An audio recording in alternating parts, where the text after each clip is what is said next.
Imagine que você está no meio do Oceano Atlântico. É dezembro de 1872. O dia está claro. O mar está calmo. De repente, você avista um navio ao longe. Ele parece estar navegando sem rumo, como um fantasma flutuando sobre as ondas. As velas estão içadas, mas rasgadas, e não há ninguém no convés ou no leme. Esse navio tem um nome que ecoaria pela história: Mary Celeste. A tripulação do navio que o encontrou, o Dei Gratia, não fazia ideia, mas ao se aproximarem daquela embarcação silenciosa, eles estavam prestes a descobrir um dos maiores mistérios marítimos de todos os tempos. O que aconteceu com as 10 pessoas a bordo do Mary Celeste? Por que abandonaram um navio perfeitamente navegável no meio do oceano? Hoje, vamos mergulhar fundo nesta história, explorar as pistas, analisar as teorias e tentar desvendar o que realmente aconteceu naquela viagem fatídica. Prepare-se, porque esta é uma jornada para o coração de um enigma que até hoje permanece sem solução. Para entender o mistério, precisamos voltar ao início. A viagem do Mary Celeste começou um mês antes, em novembro de 1872.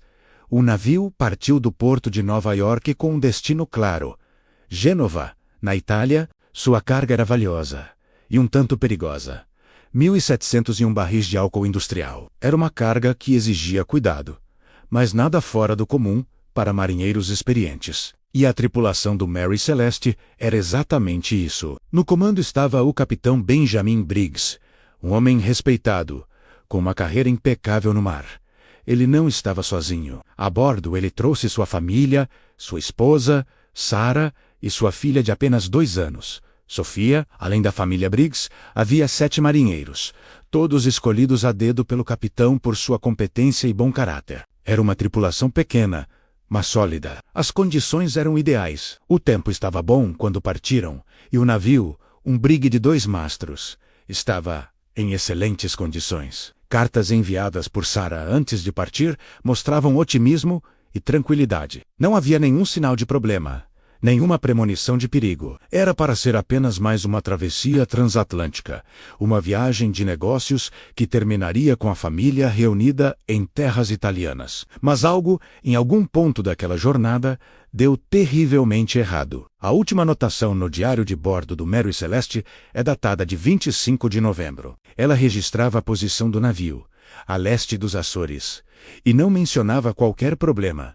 Tudo parecia normal. 10 dias depois, em 5 de dezembro, o navio Dei Gratia, que seguia uma rota semelhante, avistou o Mary Celeste. O capitão do Dei Gratia, David Morehouse, conhecia o capitão Briggs e sabia que ele era um marinheiro exemplar. Por isso, achou estranho ver o navio navegando de forma tão errática. Ele tentou se comunicar, mas não obteve resposta. Preocupado, ele enviou uma pequena equipe para investigar. Ao subirem a bordo do Mary Celeste, o silêncio era total. O navio estava completamente deserto. Não havia uma única alma viva ou morta. Mas o que eles encontraram foi ainda mais bizarro. Na cabine do capitão, tudo estava arrumado. As roupas estavam dobradas. Os brinquedos da pequena Sofia estavam espalhados pelo chão, como se ela tivesse acabado de brincar ali. Na cozinha, havia comida nas panelas, indicando que uma refeição estava sendo preparada. A carga de álcool industrial estava quase toda intacta. Não havia sinais de luta, de motim ou de qualquer tipo de violência. As velas estavam parcialmente içadas e algumas rasgadas. E havia um pouco de água no porão, mas nada que justificasse o abandono do navio.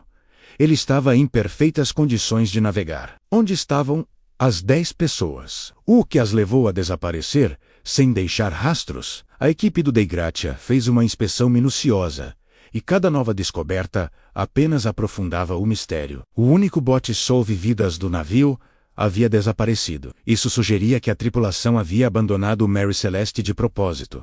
Mas por quê? O navio estava seguro. Por que trocar a segurança relativa de uma grande embarcação por um pequeno bote em mar aberto? Alguns instrumentos de navegação importantes, como o cronômetro e o sextante, também haviam sumido, junto com os documentos do navio. Isso indica que a partida foi planejada, não ato de pânico impensado. O capitão Briggs teria levado esses itens para poder navegar no bote salva-vidas. Mas novamente, a questão principal permanece. O que o faria tomar uma decisão tão drástica? Uma das pistas mais intrigantes foi encontrada no diário de bordo. A última entrada, como dissemos, era de 25 de novembro. Isso significava que o navio esteve navegando sozinho, sem tripulação, por pelo menos 10 dias antes de ser encontrado. 10 dias à deriva no Atlântico. O cenário era surreal.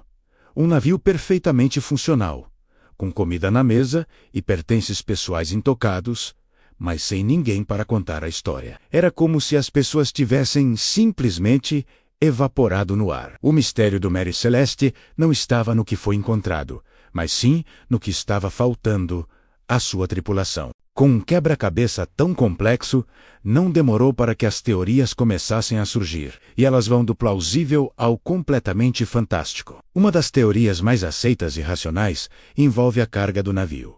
Os barris continham álcool industrial. 9 desses barris foram encontrados vazios. A hipótese é que o álcool tenha vazado e seus vapores tenham se acumulado no porão. O capitão Briggs, temendo uma explosão iminente, que poderia destruir o navio a qualquer momento, teria ordenado uma evacuação temporária. A ideia seria embarcar todos no bote salva-vidas e amarelou ao navio com uma corda longa, esperando o perigo passar a uma distância segura. Uma mudança súbita no tempo, como um vento forte ou uma onda inesperada, poderia ter rompido essa corda, deixando a tripulação à deriva no pequeno bote, enquanto o Mary Celeste, o navio fantasma, continuava sua jornada sozinho. Isso explicaria por que o navio estava intacto e por que eles levaram os instrumentos de navegação. Outra teoria sugere um erro de navegação. Talvez o cronômetro estivesse com defeito, levando o capitão Briggs a acreditar que estava perigosamente perto de Recifes ou da costa,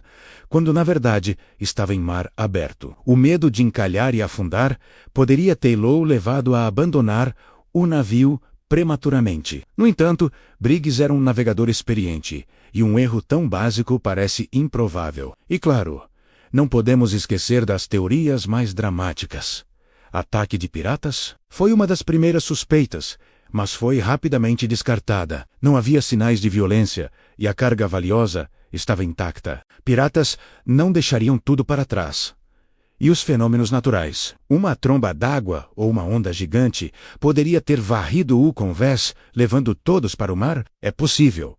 Mas por que o interior do navio estaria tão organizado? Por que o bote salva-vidas teria sumido? E, como em todo grande mistério, há as teorias sobrenaturais, sequestro por alienígenas, um portal para outra dimensão, um monstro marinho como o Kraken. Embora capturem nossa imaginação, não há qualquer evidência para sustentar essas ideias. A verdade é que nenhuma teoria, por mais lógica que pareça, consegue responder a todas as perguntas. Cada explicação deixa uma ponta solta, um detalhe que não se encaixa. E é isso que torna o caso do Mary Celeste tão fascinante. Após ser encontrado à deriva, o destino do Mary Celeste continuou sendo tumultuado. A tripulação do Dei Gratia-U rebocou até Gibraltar, onde um tribunal marítimo investigou o caso para determinar o pagamento do salvamento. Foi aí que a história explodiu na imprensa mundial. O tribunal, desconfiado, chegou a acusar a tripulação do Dei Gratia de assassinar todos a bordo do Mary Celeste para ficar com o navio. Mas não havia provas, e eles foram inocentados, recebendo uma recompensa bem menor do que a esperada, pois nenhuma falta foi comprovada. O navio foi então devolvido aos seus donos americanos, mas sua reputação estava manchada para sempre. Ele ficou conhecido como o navio fantasma, a embarcação amaldiçoada. Ninguém queria navegar nele. Ninguém queria transportar cargas nele. Ele passou por vários donos ao longo dos anos seguintes, mas nunca se livrou do estigma. Sua carreira foi um fracasso. Finalmente, em 1885, seu último capitão, em uma tentativa desesperada de cometer fraude de seguro, encalhou o navio propositalmente em um recife no Haiti e o incendiou. Mas nem nisso o Mary Celeste cooperou. O navio não afundou completamente e a fraude foi descoberta.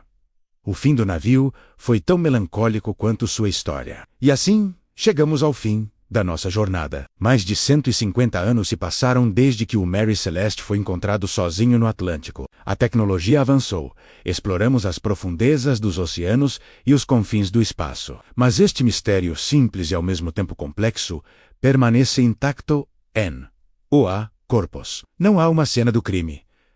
Não há uma confissão. Tudo o que temos são peças de um quebra-cabeça que ninguém jamais conseguiu montar por completo. A família Briggs e os 7 marinheiros desapareceram da face da terra, deixando para trás apenas um navio silencioso e perguntas que ecoam através das décadas. O que você acha que aconteceu? Foi um acidente bizarro com a carga de álcool? Um pânico causado por um erro de cálculo? Ou algo que nossa lógica não consegue alcançar? O Mary Celeste não é apenas a história de um navio fantasma. É um poderoso lembrete da imensidão e da força do oceano. Um lugar que ainda guarda segredos profundos. Mistérios que talvez nunca devam ser revelados. Obrigado por assistir. Se você gostou de mergulhar neste enigma conosco, não se esqueça de curtir o vídeo, se inscrever no canal e ativar as notificações para não perder nossas próximas investigações. Até a próxima!